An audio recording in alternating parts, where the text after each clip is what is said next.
Started by ayan, nare-record ko. Let everyone know they're being included. So, ayan. So, record na lang natin tong meeting para sa reference ng iba. Okay. So, yun. Balikan lang natin yung mga example exercise na hindi natin nasagutan last time. Ginawa nyo ba? Paano natin sagutan? Di pa po, sir. Sige, checkan natin yung ginawa mo. Ikaw kaya mag-solve. Anyway. So, dito, yan, analyze ulit natin to. More on delta H of neutralization. Kasi meron tayong reaction between acid tsaka base. Okay? Hindi na-delay yung sa ano. Yan, acid tsaka base. Na-delay yung sulat mo. Pagpasenyahan nyo na. Hindi ko alam bakit. So, una, anong step 1 natin dito? Step 1, alamin natin. Determine which equation to use.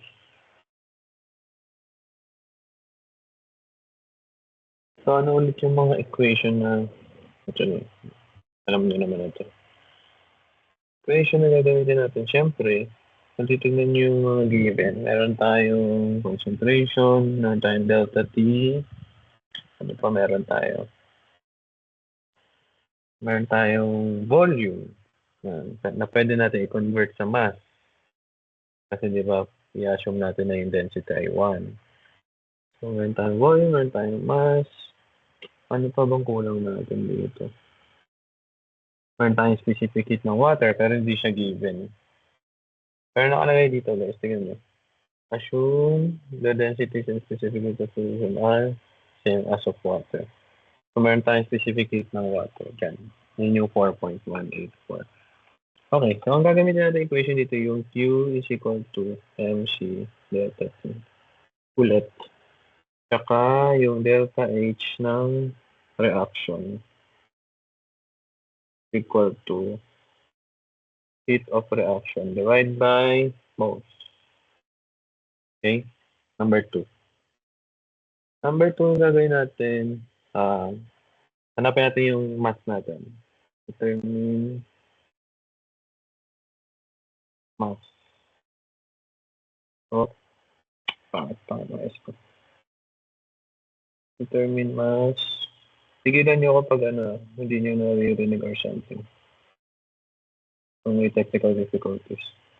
So, meron tayong 100 ml ng hydrochloric acid tsaka 100 ml ng sodium hydroxide. Therefore, ang mass natin ay 200 grams. Okay? So, ito yun. 100 ml galing dito tsaka 100 ml.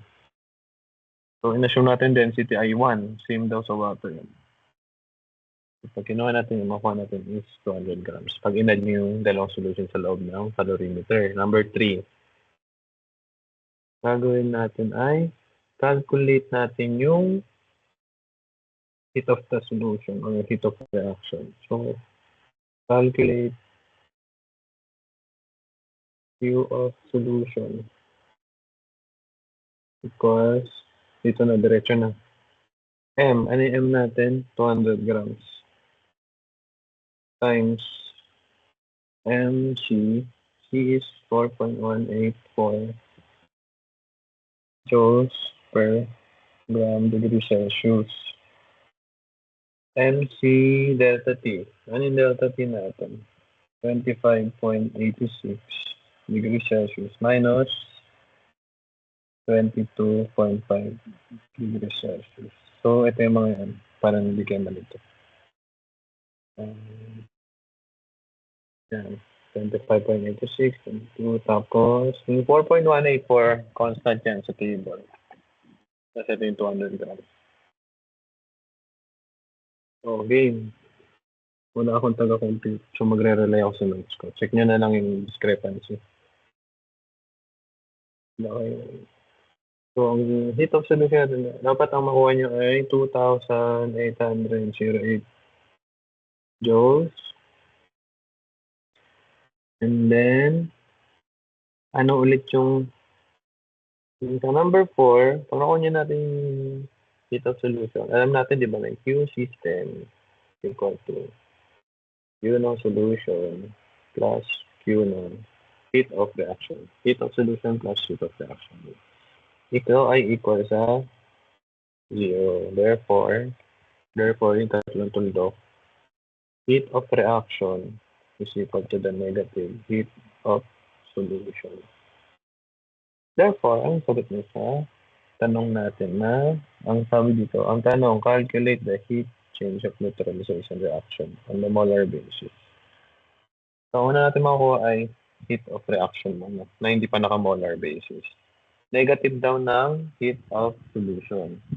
So, ini-negative nyo lang yung 2,808 joules. So, yun yung tanong. Pero hindi pa yun yung final answer. Number 5 ay based sa balance equation, no? Kukunin natin yung molar relationship. So, hanapin natin yung moles ng find number of moles of water. Galing dito sa ating mixture. So, 100 ml daw ng, meron tayong 100 ml HCl. Tapos, anong concentration nyo kaya? 0.5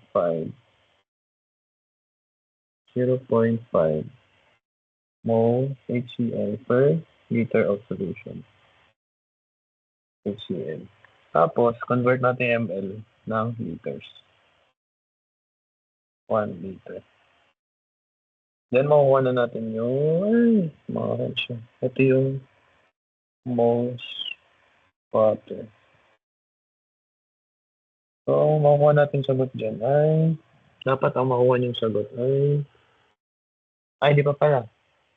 I-relate ngayon natin si, wait lang, bakit ang ginawa ko? Paano ko ba siya ililipat? Sub ko lang. Sub ko lang siya. Yun, sub ko siya. Yan. I-relate ko lang si, based dito sa ating balance equation.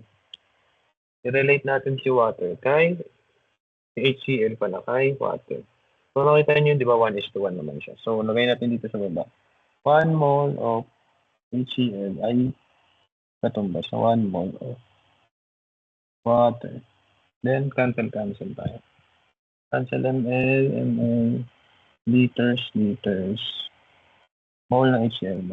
Matitira ay mole ng water. Lagyan ko na lang ito ng border. Dito kayo.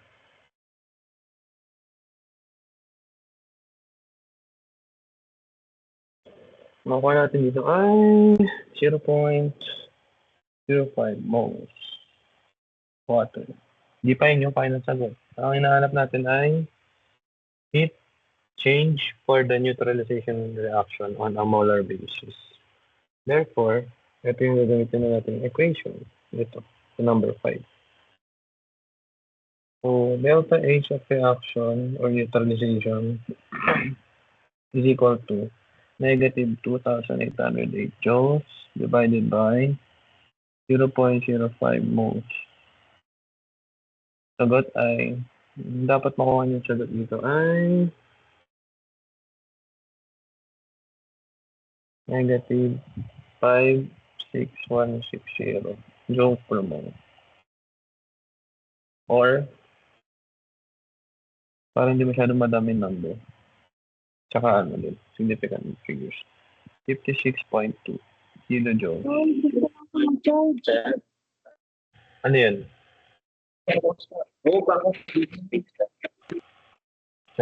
Choppy. Sino yung nagsasalita? Sorry, sir. Accidentally na po on mic. Ay, okay. Ayan siya. So, ito yung sagot dito. Ha? Madali lang naman siya. Q, ang naglalaro kayo dito sa dalawang equation palagi.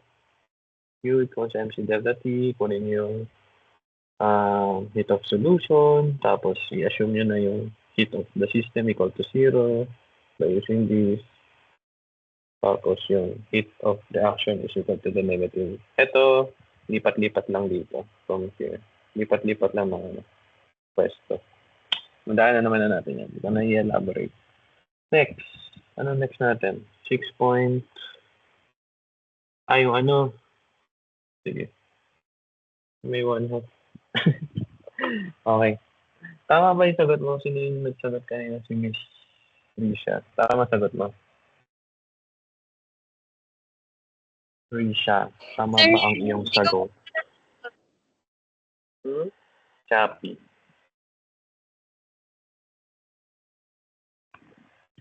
Chappy ka. Anyway, checkan nyo na lang yan. Ha?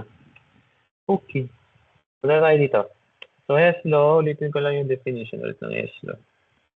So, sabi dito, if a chemical reaction, yan. Chemical reaction can be expressed as the sum of series of maraming steps, di ba?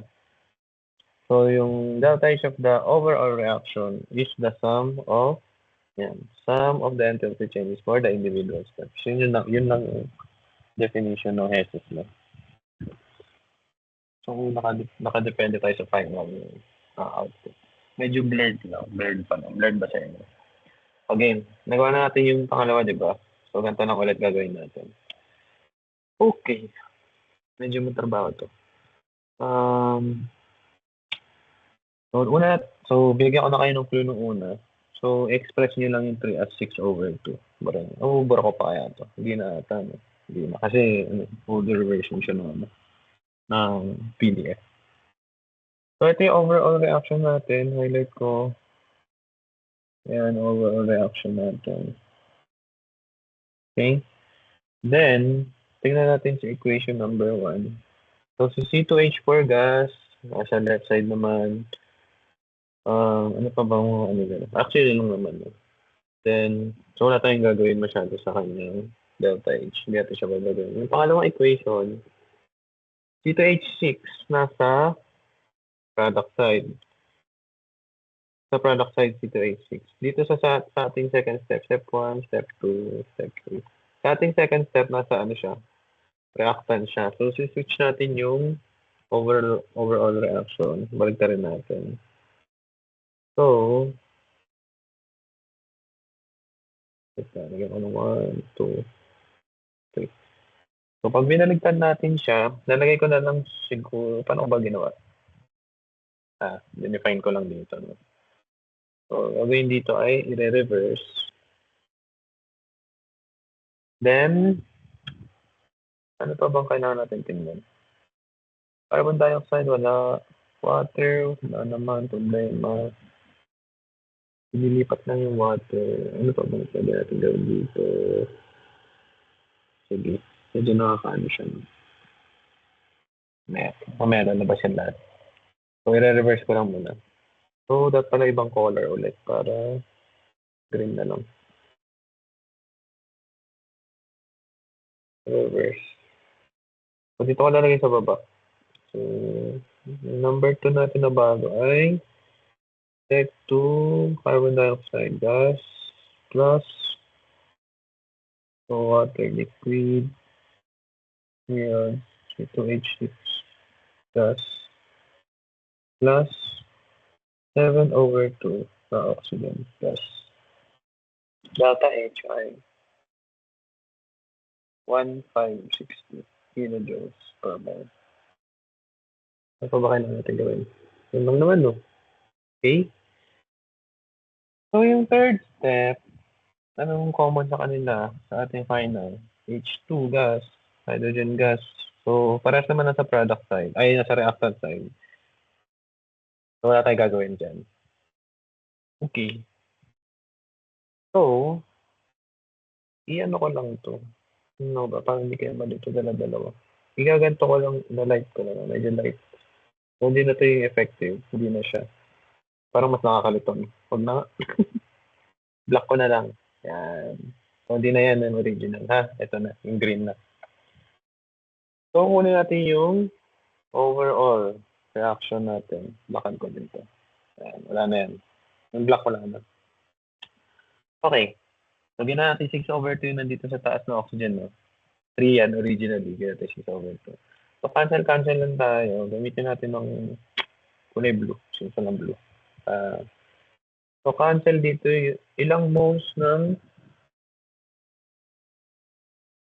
oxygen sa product side, 7/2. Dito, meron tayong 6/2 plus 1/2. Ilan? 7/2, di ba? So, cancel na to. Ayan. Ayan. I hope na-get nyo, no? 6/2 plus 1/2. Kaya natin kinonvert ng 6/2 para madaling mag-add. Okay, next. Ano pa pwede natin? Carbon dioxide. Meron tayong dalawa dito. Meron tayong dalawa dito. Water. 3 dito. Yes. Ay, joke lang. Mag-notify lang. Ano tayo dito? 3 water dito sa reactant. Cancel na yan. Dito meron tayong dalawa. Meron tayong isa dito. So, cancel na yun. Natira pa ba? So, natira na lang ay yung kailangan natin. So, isulat na natin yung final reaction. In blue na lang. Ito yung net reaction natin. C2H4 gas. Pangit na. C2H4 gas plus H2 gas yields C2H6 gas. Ano ngayon yung delta H natin dito? So, mag-add lang tayo dyan. Add nyo lang lahat. Ito, tsaka ito. So, delta H dapat na makuha nyo. So, di ko na i-ano yung computation. Hindi ko papakita yung calculator. Dapat ang makuha nyo dito ay negative 136.8 kilojoules per. No. Okay ba kaya? Yun siya. Yun yung sagot. Dito. Ano ba itsura ng sagot natin dito? So, ganun din naman. Yan. So, yan yung sagot. Okay kayo dyan. Wala mga problema dyan. Okay. Silent means yes. Okay. Next. Ano ang next natin, ha? Ano kung makikita itong may nag-chat?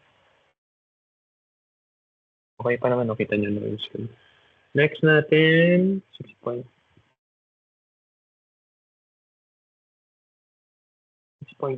ba?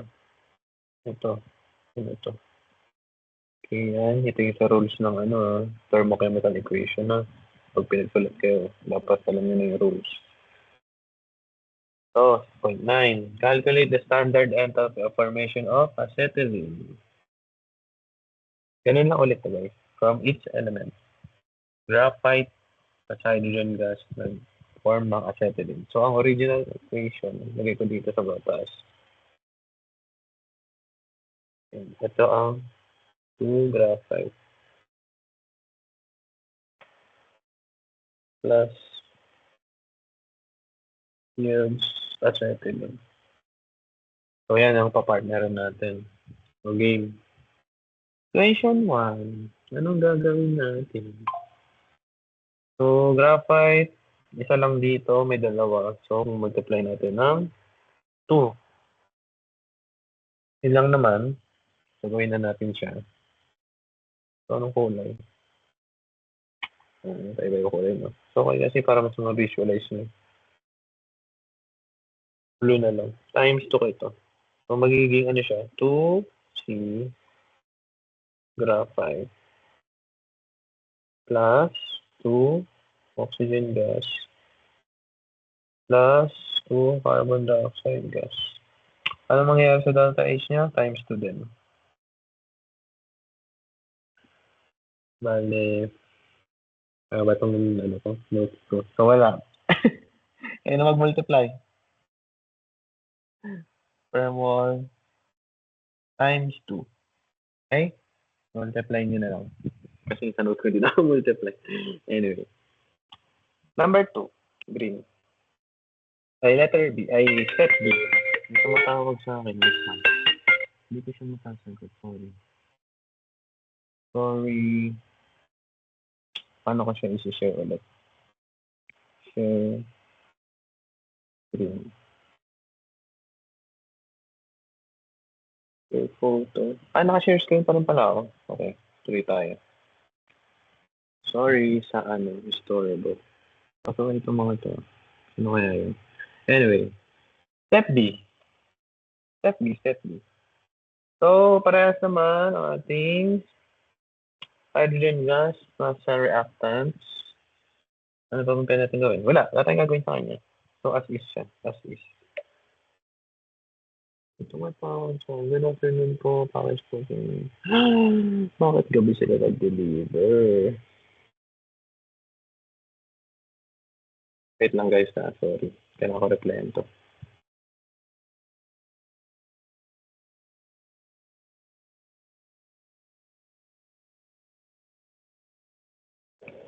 Okay. Storbo sila. May gali. Bayan, ba't ngayon pa kasi dumating? All good kayo? All goods naman no. Number 3. So, step 2, wala tayong gagawin. Sa step B, wala tayong gagawin. As least. Number 3. Negative. Ayan, sige, kinumpit na yan. Lagay na natin. Nabura ko. 393.5 kilojoules per mole times 2 equals negative 787 daw. Thank you. Naku po. Okay.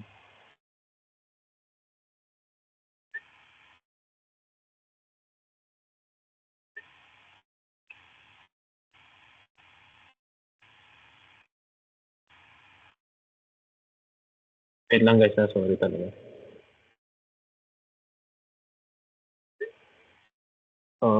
Okay. So, bukas na. Ano ngayon ang gagawin natin? Ano mga common natin sa C2H2? C2H2 ay ito natin nasa product side, ito nasa reactant side. Tapos nakikita natin na 1 lang siya, di ba? Yan, 1 lang yung coefficient dyan. Dito, 2. So, ang dami natin gagawin. Di-divide natin sa 2. So, ando ko lang muna kasi nababoy ko na. I-divide natin to sa 2. Divide by 2 and reverse. Naku, kulay red pag ginamit ko. So, ito wala na to. Wala na ulit yan, ha? Hindi ka naman ito. Okay. Red na lang. Na-red ko na eh. Hindi na kayo, yellow na. Hindi na, red na. Okay. Reverse, divide by 2. So, pag dinivide natin yan sa 2 lahat, paano ko ba mapapakita sa inyo na maayos? I-reverse ko muna. Stop. Divide ko muna to. Ganyan. Ganyan ko na lang ha. Basta di-divide nyo lahat yung coefficient sa 2. Okay? Mas makakalito ba pag ganyan? Ito lang. Coefficient na lang.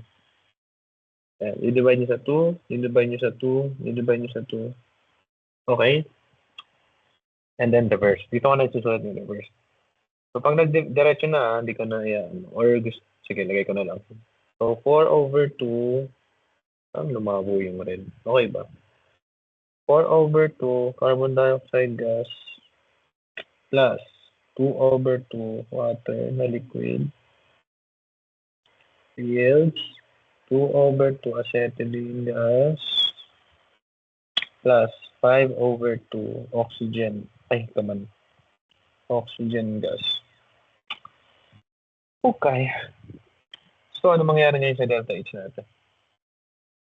Okay, pakumpit ulit. So, magiging positive na kasi ni-reverse natin. Divide natin sa 2. Pa-divide. Set na lang. Equal. So, habang dinidivide, i-gray ko lang ito. Sir, ako na. Ayun na pala, sorry. Thank you. So, wala na to ha. Hindi na tayo original natin. Okay? So, ang final natin, green na lang yung final. Sorry, ano ko na siya. Ang final, ito daw, 1299.4 kilojoules per mole.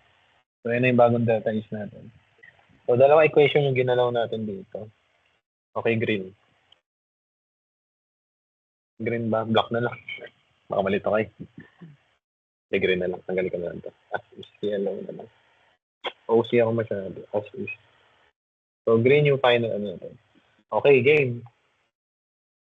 Cancel muna tayo pala. Pagka-cancel ko ngayon. Game. So, graphite, okay na tayo dyan. Ano mga pwede natin i-cancel? Merong dalawang moles ng oxygen sa ating. Dito may dalawa. Pwede natin itong isulat as 4/2. Tama ba? Dito, nakakalito na yung note. Nalilito na ako sa kanila. 1/2. 1/2 ng oxygen dito. And dito tayo. Parang may hindi ako nasulat na ano. Hindi. Ito, 5/2 dito sa kabila. Etong oxygen dito, guys, i-rewrite ko as 4/2. Gets nyo bakit? Kasi di ba 2 is 2 siya. 2 siya, di ba? So, 4/2 equals 2 din siya. Para makancel natin tong 5/2 kasi may 1/2 tayo tsaka 4/2. So, cancel na yan. Next. Water. 2/2 is 1 din yan. So, may 1 tayo dito sa taas. Cancel na yan. Ano pang kaka-cancel natin? Carbon dioxide. Meron tayo dito 2. Meron din tayo dito 2. So, gets nyo? So, ito pwede rin itong sabihin natin. 4/2. Okay? Finally, makukuha natin na equation is yung nasa taas na. Kaparehas na siya. Plus hydrogen gas yields C2H2. Yung 2/2 equals 1 din yan. Okay? So, ang final natin na delta H reaction ay, so add nyo lang ulit lahat yan. Ilan? So, negative 285.8 plus negative 787 plus 1299.1. Dapat ang makuha nyo dyan ay 226.6 kilojoules per mole. Medyo matrabaho siya. Pero yan ang final answer. Okay. Next. I hope na gets nyo siya. No? Medyo okay naman siya gawin na problem. Kasi given naman na lahat eh. Magre-rearrange lang kayo. Okay. Ito, okay na to. Pakita ko na sa inyo ito. Ito ba? Okay na rin ito. Isakit na yan. Ito, yan. Oh, ganito na. Puro ganito pala. Maagad pala to. Dami. Okay. So, isa-isayin ulit natin. Sabi dito, calculate the standard enthalpy of formation of gaseous diborane B2H6 using the following thermochemical information. So, hindi binigay sa inyo yung equation. So, ang ano lang yan. Makikita nyo naman dun sa steps. Diborane is B2H6. So, ito yung product nyo, no? B2H6. So, yan ay, ang pinaka-equation natin dyan ay 2 ng bromine solid. Usually, reaction solid tsaka gas. Tsaka tatlong hydrogen gas. Makikita naman yung mga common dyan, makaka-cancel dapat. So, alam niyo dapat na mag-get nyo yung pinaka-final na equation.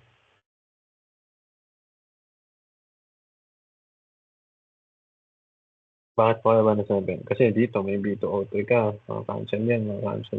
Pero kung oxygen dito, oxygen, tapos water. Kung matitira lang naman ito. Oxygen tanggal din. Ito lang. So, since ito yung product mo naman, ito yung reactants yung dalawa. Ito dalawa. Okay? Tanggalin ko na yun. So, yun yung final natin. So, again, work around lang ulit natin. Step 1. So, meron tayong 2B dito. Diba? 2B, 4B. So, divide by 2. Divide by 2.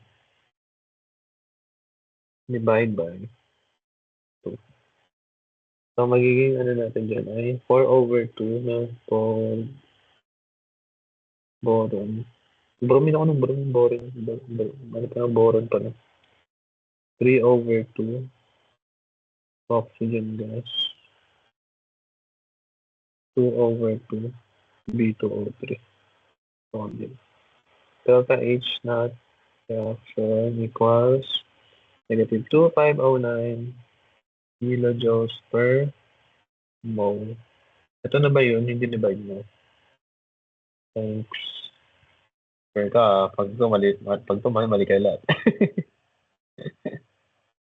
So, ayan daw siya. Ay, sorry. Mali ako nang nilagay. Divide by 2 equals. Parang ang pangit, no? Sige, ayusin natin. Divide by 2 equals negative 1254.5 kilojoules per mole. Okay. Okay na yan. So, i-gray ko na to. Hindi na siya kasali. Next. Step 2. Ano kaya ang pwedeng mangyari sa step 2? So, H2, makikita niyo H2, hydrogen gas natin ay 3 dito. So, dito 2 lang. Ayun na. Ayun na naman tayo sa mga fraction. Anong kailangan natin gawin sa kanya? Para So, dapat i-multiply natin siya by 3 halves. Okay? Bakit? Kasi di ba, ito may 2 lang, may 3. So, pag multiply ko yung 2 ng 3 halves, makakancel yung 2, may matitira 3. So, magmamatch na sila. Okay? So, sabihin ko dito, ano yung nawala sa taas? Okay lang. So, ito ay multiply by 3/2. Sige. So, multiply by 3/2. So, yung green na natin, nagiging 3H2. Sige, 3. Hindi, tama. 3H. Weird na siya. Ang weird na natin kasi mixed fraction na. 3/2, 2H2. Diba ganyan siya? Pag mo, lagay ko na natin. 3H2. Guess yun naman na, in-explain ko na sa ano. Plus 3 halves oxygen. Gas yields 3 molecules of water. Delta H ay, game, negative 572 kilojoules per mole times 3 divide by 2 yan. Ibig sabihin ng 3 halves. Ganyan. Times 3 divide by 2. Ilan? Negative 858. Thank you. Kilojoules per mole. Okay. Nag-gray ko na ulit ito. Saan ba ako nakalimutan doon? Wala naman, no? May minamiss out tayo. H2 lang naman i-adjust natin. Okay? Sa pangatlo kaya, parang lahat gagalawin natin dito. No? Ang pangatlo, B2H6. So, dapat yan yung product natin. So, re-reverse natin yung equation. Ano pa kaya? Re-reverse lang. Reverse lang natin. So, isulat ko na dito ang reverse. So, meron tayo B2O3 solid plus 3 molecules of water. Anong oras na? 6:10 na. Bilisan ka na. Sorry. Medyo tedious na calculation natin. B2H6 gas plus 3 oxygen gas. Ano ba yung delta H of reaction? Sorry, hindi na pumantay. Pwede ko pala i-adjust yan. Wait lang. Makita natin. Technology.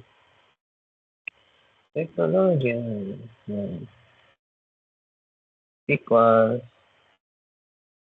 Okay, adjust ko dito. Adjust ko na kaya sa nilang buo. Okay. Magiging 2148.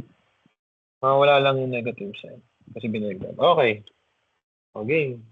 Cancel tayo. B2O3, 1. Meron dyan, may 1 din dito. Ba't ganun yung oxygen? Tama ba ako ng pinagkagagawa? Ayan, 3/2 plus 3/2 is 6/4. Wala. Parang may mali akong ginawa. 6/4. 6/2. Tama, Bo. Sorry. Ang siya sa fraction.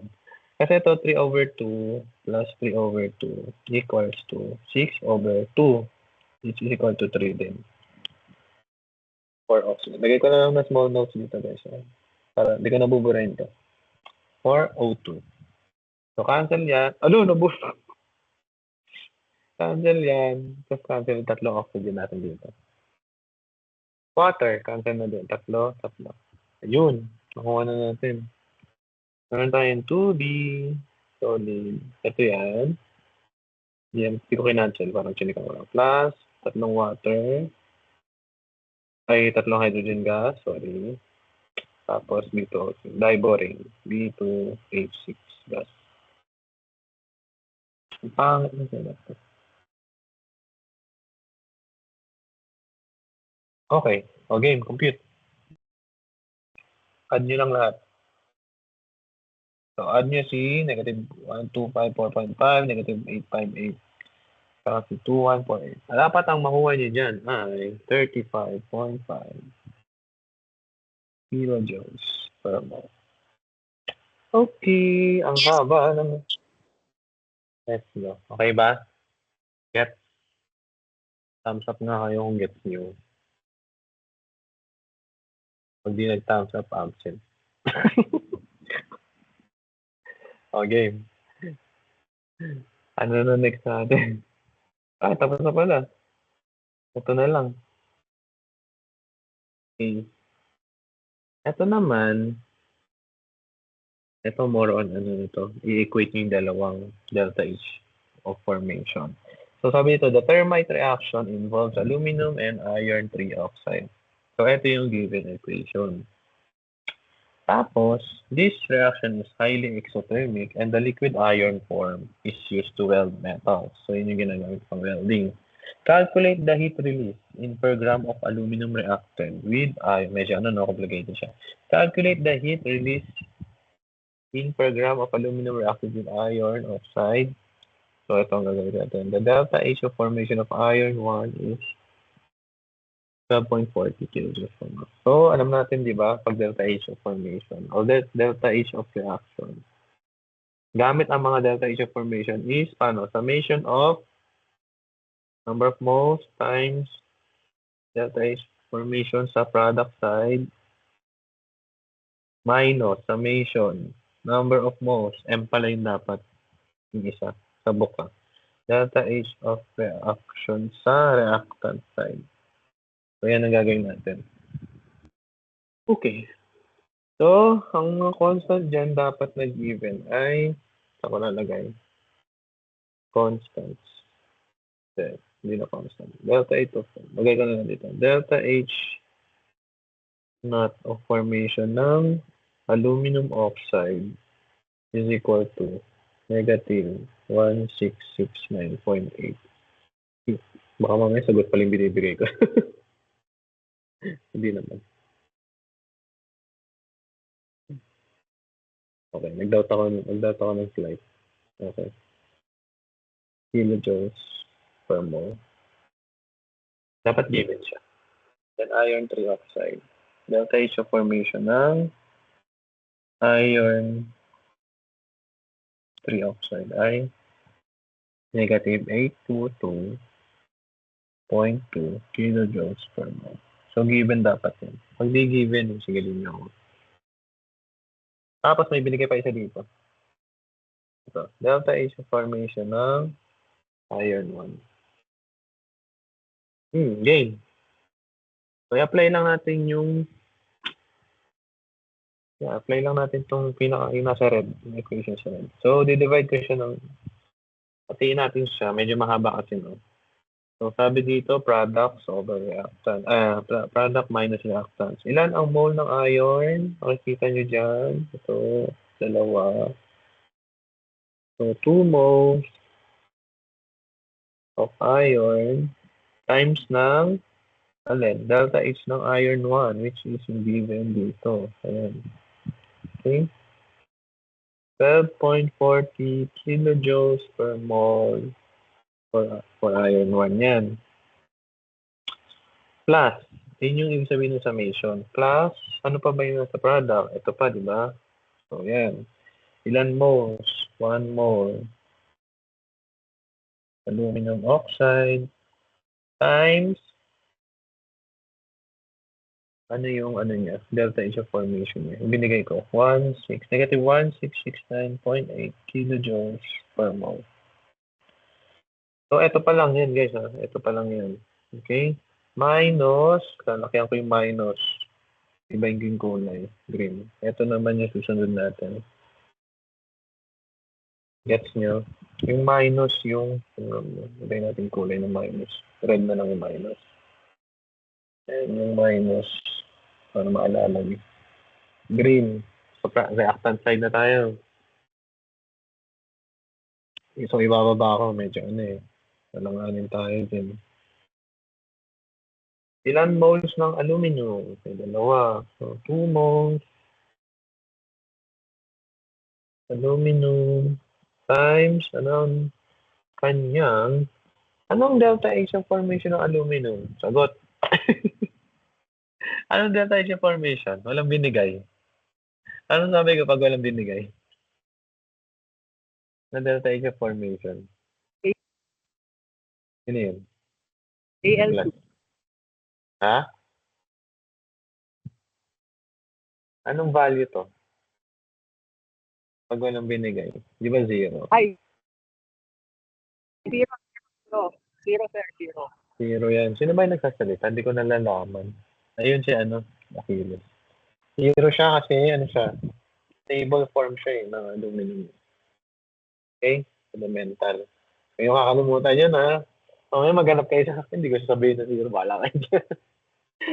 0 plus. Next.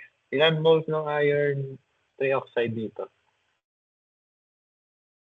1 lang, di ba? 1 mole iron trioxide. Ang kanyang delta H of formation ay negative 822.2 kilojoules per mole. Okay, nakuha na natin yung sa green na part. So, yung blue na part, compute nyo, dapat ang makuha nyo dyan ay negative 1645 kilojoules per mole. Minus, yung green ay 8. 0 to malamang 8. Malamang negative 822.2. 0 yung isang part. Again, ang final answer ngayon ay hindi pa pala final. Ano magiging sagot dito?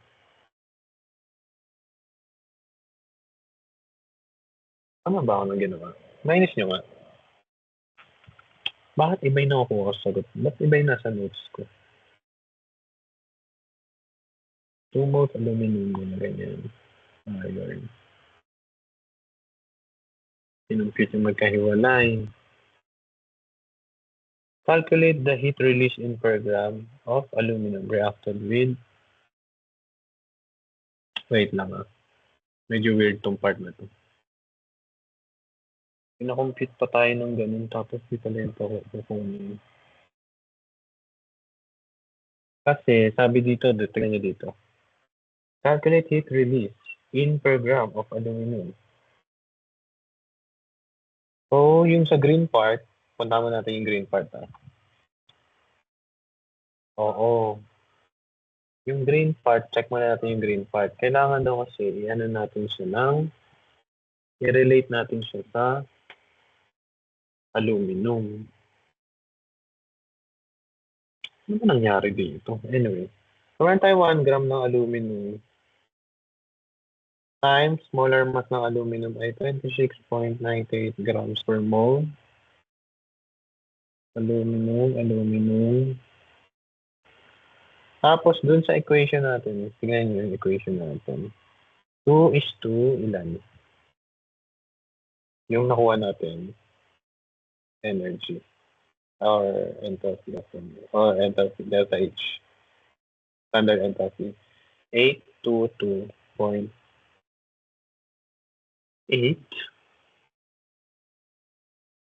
Ayun, yung 822.8. Ito yung tama ka. Equals to ng 822.8 kilojoules per mole. Ito yan. Medyo nakakalito na siya. Then, iuusog ko to dito para hindi kayo malito. Ito yung next step. Ko-convert nyo yun sa 822.2 kilojoules per mole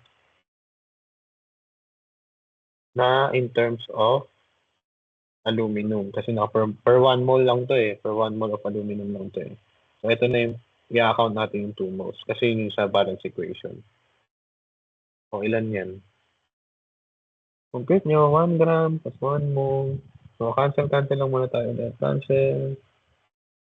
Oh. Bakit ganun? May kulang ako eh. 1 gram, 1 gram.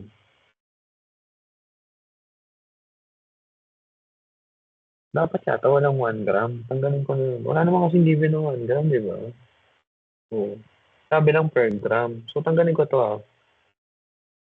Wala namang sinabing 1 gram na given. Ito, saan ba nakukuha yun? So, molar mass times yung nakuha nating relationship. Yan lang, guys. Ano kaya ang sagot? Dapat ang makuha niyo dyan ay, hindi ba to negative? Kasi tingnan mo to, pag pinlas ko to, magiging plus to. Negative to dapat. So, negative to. Okay? I-undo ko para kaya malito. I-undo ko. Basta ito, may minus kasi, tas negative. So, plus yan. So, ito, negative yan. Mas malaki yung negative 1, 6.5. Okay? I hope na-get yung part na yun.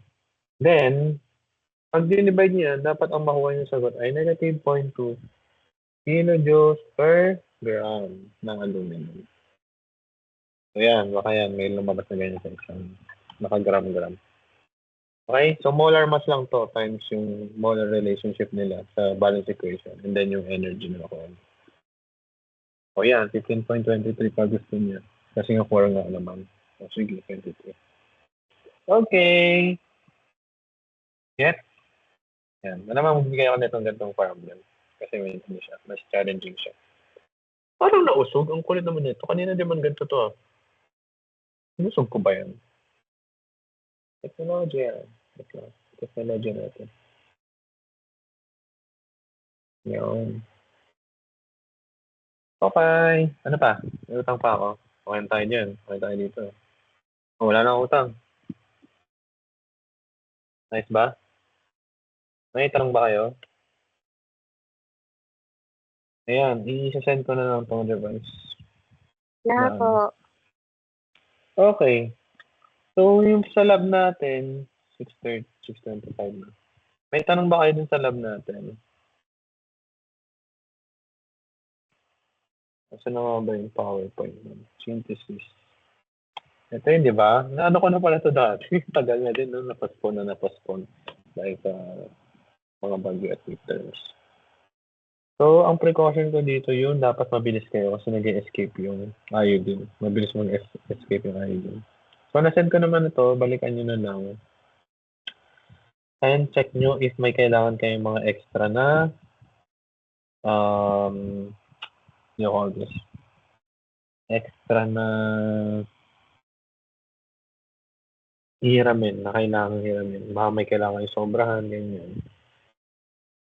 So, yun. After nito, mag-ano tayo calorimetry para ma-apply nyo agad yung natutunan nyo sa thermochem. Okay. May tanong ba kayo dito sa ating pre-lab? Na-discuss na ito last time. So, balikan nyo na lang.